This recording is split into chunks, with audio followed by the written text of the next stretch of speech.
Well, good morning. Thank you for joining us. Boy, if you're here for the first time, one of the first times, thanks for coming. I know sometimes it's hard to step into a newer place. If you're joining us online, I thank you for doing that too.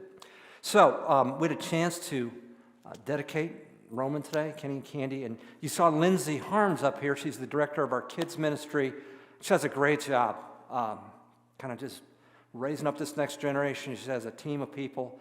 But, once in a while she'll get pretty honest with me and say, Andy, some days it doesn't go well. Sometimes these kids are not real responsive.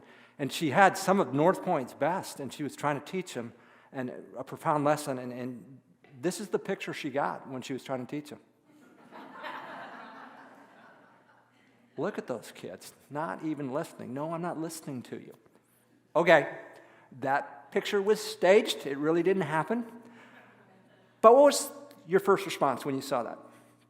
It's to laugh, isn't it? It's kind of cute, isn't it? The kids, I'm not listening to you. But if you've been a parent or you've been somewhere in authority and the kid keeps doing that, it's not funny too long. Where it becomes kind of aggravating and makes you angry and makes you want to take measures to stop with the intentional ignoring of you. We can do that to God. I'm not listening. I'm going to pretend you're not here. How does God respond when we decide we want to ignore him? We're going to talk about that today. So if you got a Bible, if you'd open that to Psalm 2, we're going to go all the way through this psalm, wrestling with that question. How does God respond to our attempts to ignore him? As you're turning there, know this is a psalm that most scholars think was written when a new king was coronated. When we were in the book of 1st and 2nd Samuel, David wanted to build a temple for God, and God said, no, I'm going to build a house for you, and there's always going to be someone of your line on the throne of Judah. And so most scholars think that this was read when one of the line of David was coronated as king. And we'll see why in just a minute. So let's start with verse 1. It says this, why are the nations in an uproar? I mean, they're agitated, they're upset, they're aggravated, they're ticked. What's going on? Well, before we find out, in verse 2, it says, and the people's devising a vain thing. So they got a plan, but we already know it's vain. It's not going to work out. So they're fired up. They're getting a plan together. Well, what's going on? What's the plan? Well, the kings of the earth take their stand. So kings, plural. And the rulers take counsel together. To do what? Well, verse 2. Against the Lord and against his anointed. So they are coming together, and they're going to take on God and God's people. Here's what they say in verse 3. Let us tear their fetters apart and cast away their cords from us. So the people of God, the fetters and the cords are usually what ties animals to things. So they're talking about the cords and fetters that would tie God to his people. We want to get rid of that. We want to get rid of that. Why? Because we want to get rid of all reminder of God. We want to do our own thing. That's the sin in the garden. Adam and Eve said, no, we'll do it our way. The New Testament refers to the world that is a system intentionally designed to get rid of God. So guess what? If you claim to represent God and you live out his values, there's at least a part of this world that wants to do away with you. And that's what they're doing here. The world understood God's hand was on Israel. He brought them through the Red Sea, brought them out of Egypt, part of the Jordan River. We got it. We want to get rid of these folk because humanity wants to run on their own. That hasn't changed. And if you're here wanting to represent God, you will run into opposition. My word would be to you, don't take it personally. It has nothing to do with you. It has everything to do with who you represent. So before we moved here, we lived in Arizona. Down in Arizona, you did not need an education degree. You only needed a college degree to be a substitute teacher. A town of 50,000, it was not automated and computerized. There was a person in charge. She met me, and I was 40 years old at the time, and she thought, you're going to be in middle school, dude. So I think 80%, I subbed for 2.5 years, 80 to 85% at the time, I was with middle school students. How many of you remember middle school and a substitute teacher? What was that like? Man, you want to... And I knew I better strap it on. But I always remembered, this isn't personal. This isn't about me. You could put anybody in that position, and they're going to take them on. So it is. When people come after you for following God, it's not you. It's who you represent. So we've seen the plan of the kings of the earth. They're coming together, and they want to take out Israel, because Israel represents God and the purposes of God. Well, verse 4, then the scene shifts to the heavens, and it focuses on God. It says this, he who sits in the heavens laughs. What'd you do when you saw that picture? You laughed. So when the kings come together and they think, come on, put this together. You know what God does initially? He laughs. Seriously. Then the Lord scoffs at them. Then there's a progression here. He will speak to them in his anger and terrify them in his fury. If you're a parent, you understand that. At first, it's kind of funny when you're going, no, I'm not listening. But the longer that goes, the madder you get, and this is going to stop. That's what we got going on here. God said, no, it's not funny anymore. It's moving to anger and fury. Here's what he says. But as for me, this is God. I have installed my king upon Zion, my holy mountain. I put king in Zion. That's Jerusalem. That's where I live. And seriously, you think you're going to take me and my king out? Ain't happening. What's going on here? There's a power play going on. Two people want to be in control. God and humanity. And humanity's attitude says, God, no, I'm not listening. God said, no, that's not gonna hold. I'm gonna deal with that. We gotta figure out he's in control. Then the world can run as he designed it. About 3 or 4 years ago, ESPN came out with a kind of a documentary on Michael Jordan, supposedly focusing on his last few years in the NBA, but really it was an expose. He was a famous basketball player, National Basketball Association. Well, one thing they focused on, or they highlighted, was he was a part of the 1992, what was called the Dream Team. For the first time in history in 1992, NBA players, National Basketball Association players, professional players, were going to be allowed to play in the Olympics. And it was a foregone conclusion that the Dream Team would win, and in fact they did. They weren't even challenged. But where the thing almost came apart, as Magic Johnson, who's another player on that team, describes it, was one practice and one scrimmage. Magic said we were 5-on-5. I think Larry Bird was sitting out, and a couple other guys were sitting out. And he said, again, you got the best players in the world, and everyone thinks, I'm it. It's 5-on-5, and it's getting intense, and the talking's ratcheting up, and he said, all of a sudden, Michael Jordan took over. And he would come down, and he would call his shot, and he would hit it. And he'd back up, and maybe they make it, maybe they don't. He comes down, he calls his shot again. He said Michael Jordan began to set himself apart. And there was talking, trash talking the whole way. He said, we got in the bus, and nobody said a thing. Everybody was ticked. Why? Because they wanted to be the man. And they were feeling it. And Magic said, I'm sitting next to Charles Barkley. And we're driving along, and I say to Barkley, well, I guess we shouldn't have made Michael mad. And the bus broke up in laughter, and everybody recognized there's one who's the best player in the NBA. Once we established that, we were good as a team. And he said, Jordan would say after practice, he'd say, hey, fellas, there's a new sheriff in town. And Magic would say, no, he ain't lying. Once we established who was in charge, we had a great time as a team. Who was the best? Well, that's what we're looking at here. Who's in charge? Who is in charge of our world? God or humanity. We don't get that figured out, we're going to be living in conflict. That's what's going on here. They want to get rid of all remnant, all evidence of God. So, we then shift to the king who has been coronated in verse 7. He speaks now. Here's what he says.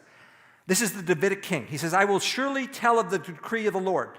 He said to me, so this is the king who's been installed, you are my son, today I have begotten you. That is a powerful word in the New Testament. We recognize it in John 3:16, for God gave his only begotten son.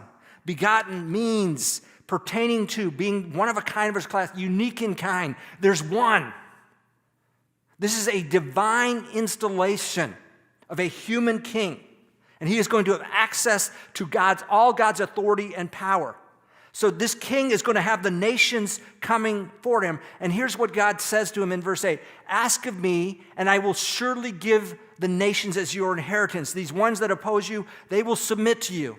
And the very ends of the earth as your possession.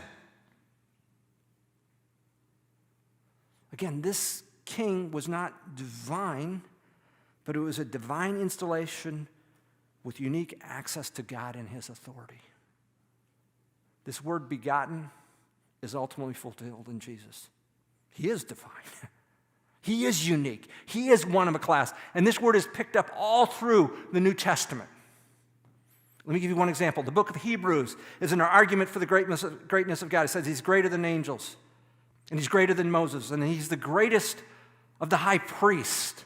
Israel had a high priest who offered sacrifice, but he had to offer his own sacrifice. And the writer of Hebrews is saying there's no more need for a high priest because Jesus is the ultimate high priest. But this is what he says about Jesus in Hebrews 5, verse 5, arguing for him as the ultimate priest. So also Christ did not glorify himself so as to become a high priest. So Christ didn't appoint himself, God the Father did. But he, the Father, who said to him, you are my son, today I have begotten you. There's our word. And you'll see it in Hebrews, you'll see it in other places. This Jesus, he's the ultimate in being unique, in one of a kind. And specifically in this verse, when it comes to be the high priest, he's the one that we've all been pointing to. The whole Old Testament's been pointing to him. No more sacrifices needed because he is the perfect high priest who offered the perfect sacrifice. Verse 9, as we return to our passage, a little hard to translate. Here's what it says. Again, this is the king speaking to those who oppose God. It says, you shall break them with a rod of iron. You shall shatter them like earthenware. And so most scholars think this is a word to these subjugated nations. You're going to have two options. You can serve Almighty God, or you can be shattered by him. You can be destroyed by him. You got to get together, all the kings, all the power brokers on earth, and you're going to oppose God. You're going to lose. You're going to lose on this one. And when you lose, you're going to have two choices. Just so you know, when you live, you got two choices. You can submit to him, or you can be shattered by him. So in the first three verses, we've seen the kings of the world coming together. Verses 4 through 6, we've seen God in the heavens. Verses 7 through 9, we've seen the coronated king speaking of the unique access he has because of a divine installation. Now in verses 10 through 12, it's a narrator who's going to just kind of sum things up for us. He says, now therefore, O kings, remember these are the kings that we're going to overthrow God. I want you to show discernment. Take warning, O judges of the earth. You're the judges, you call the shots, but you need to take warning. Your authority is limited. Here's what you need to do. You need to worship the Lord with reverence. Second, rejoice with trembling. Again, you rejoice before him, but you have a fear because you know who he is. Third, do homage to the Son that he might not become angry and you perish in the way. I mean, you were gonna overthrow this king. No, you need to do 180. You need to do homage to him. Why? For his wrath may soon be kindled. How blessed are all who take refuge in him. So those kings have a choice, and you and I have a choice. We can oppose him, or we can take refuge in him. There's no middle ground. See, we started asking this question, how does God respond to our attempts to ignore him? And we're seeing an attempt right here in Psalm 2. Here's what I'd say. God laughs at then destroys our attempt to ignore him. Really? You think you can ignore God? God laughs at, then he destroys our attempt to ignore him. So, Andy, let's talk about the Davidic kings being coronated, because in 586 BC, Jerusalem and Judah were overthrown. What about the kings there? Well, the focus here is not ultimately on the kings of Israel, it's on the purposes of God. The people of Israel started to disobey God, and they did this, remember, they just, I'm not listening. And finally God said, I'm going to break that. And they were a subjugated people, and they were up until the time of Jesus for the most part. But the purposes of God didn't stop with the nation of Israel. God can move his purposes forward in any way, and they were a weakened people, but that didn't stop the purposes of God from going forward. Then when Jesus came, the purposes of God were fully put on him. And Jesus didn't come, if you'll excuse the language, kicking butt and taking names. He served people. He gave his life for people. But, before he did, right before he was arrested, they came to arrest him, and Jesus said, "Who are you looking for?" Well, we're looking for Jesus of Nazareth. And he said, "I am." And you see that in John 19. He just laid people out. Just so you know, guys, I could walk on this thing if I wanted to, but I've chosen to give my life. The purposes of God went forward and are going forward in weakness. But they will triumph. Psalm 2 is quoted throughout the New Testament. No more is it quoted than in the book of Revelation, that story of 7 churches who are under persecution from the Roman Empire, and they are being crushed. They have no resources. They have nothing. But in the end, God said, "I'm going to win this story." You look around and say, "Man, Andy, I'm not seeing any triumphant." The purposes of God are still going forward. They're not limited to a king or a person. God is sovereign. I grew up playing chess in middle school. And I was watching this one match between two guys, and the guy that was playing was pretty good. And I thought, man, your rook is exposed. So I said to him, "Dude, your rook." And he goes, "I know. 3 moves, and he'll be in checkmate. If he takes my rook with his queen," which what guy did, 3 moves, "I'll put him in checkmate." So you know what the opponent did? Took the rook. Bang, bang, bang, checkmate, game over. From a position of weakness, this guy showed strength. That's the sovereign God and his purposes going forward. Now, we've titled this series, Hope Again. I think I'm going to do 7 or 8 Psalms total. There's 150. Why pick Psalm 2? I'll admit, I had a reason for picking Psalm 2. I don't know if you know it. If not, let me be the first to tell you. 15 months from now, there's a presidential election.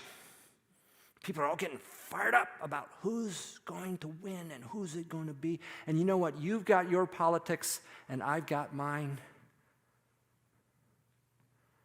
But God will not be thrown by who wins and who loses this election. And nothing, it seems to me, causes Christians to lose hope, not hope again, but hope lost, than getting caught up in politics. Well, this happened.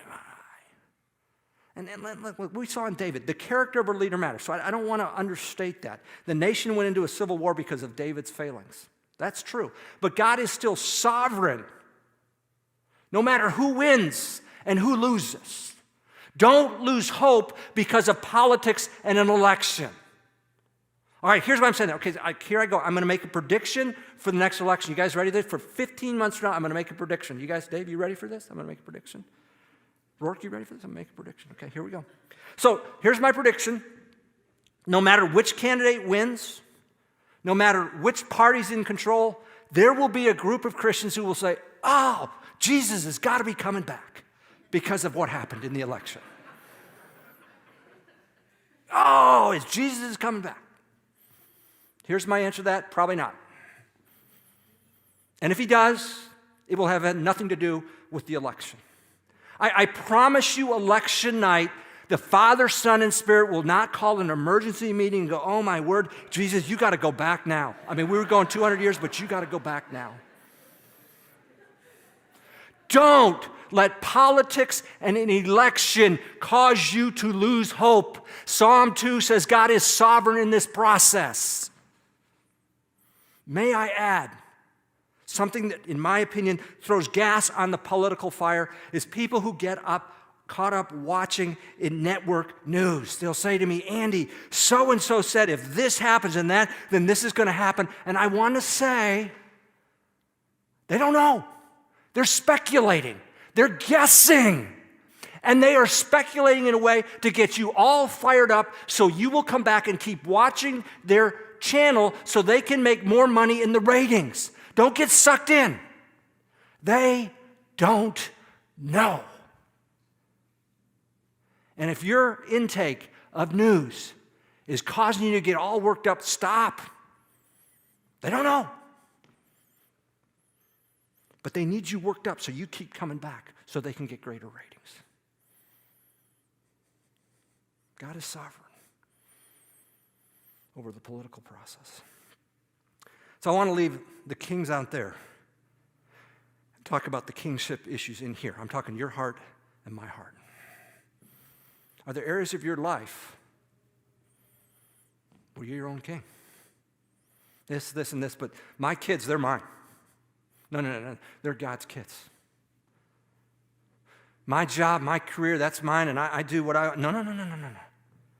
That's not okay. Don't be going like, blah, blah, blah, on your job or your kids or your money or your marriage or whatever. Is there an area or areas in your life where you are your own king? God laughs. He's a little amused, but turns to anger and fury. He'll break that. Don't go that way. Read it again, verses 11 and 12. You got some choices. Here's what he suggested. Worship, rejoice with trembling, and do homage in those areas of your life. Take refuge in God rather than having God break your stubbornness. So, when I went to school at Texas A&M, dorms were segregated, male and female. And the deal was, from Sunday to Thursday, the opposite sex could visit from 10 in the morning to 10 at night. Friday and Saturday, it was 10 in the morning to 1:30 in the morning. And we thought, you know what? By golly, the age was 18. We're adults. We can call our own shots. We can handle this. So there was a vote in the dorms. We want to extend visiting hours on the weekend to 24 hours. Just Friday and Saturday, no rules. Sunday, it's back on 10 to 10. So there was a movement in the dorms. There was a vote. And then the dorm council got together. And it was unanimous. And so the president of the dorm took it to the head of housing on that side of the campus. And he looked at it, and he read it, and he said, nope. Wait a minute, we just had a vote, and we just had a thing in the dorm council. You exceeded your authority. You didn't have authority. You got authority to decide where you want to have a social, and you can authority to decide what week you want to do Aston week, and what do you want to do with your... You got that, but you don't have this kind of authority. You understand we got limited authority? And our authority, God says, there's limits. I have the final say. Let's not get caught up in, I'm not listening. God will break that. How does God respond to our attempts to ignore him? First, he laughs. Then he crushes our attempt to ignore him.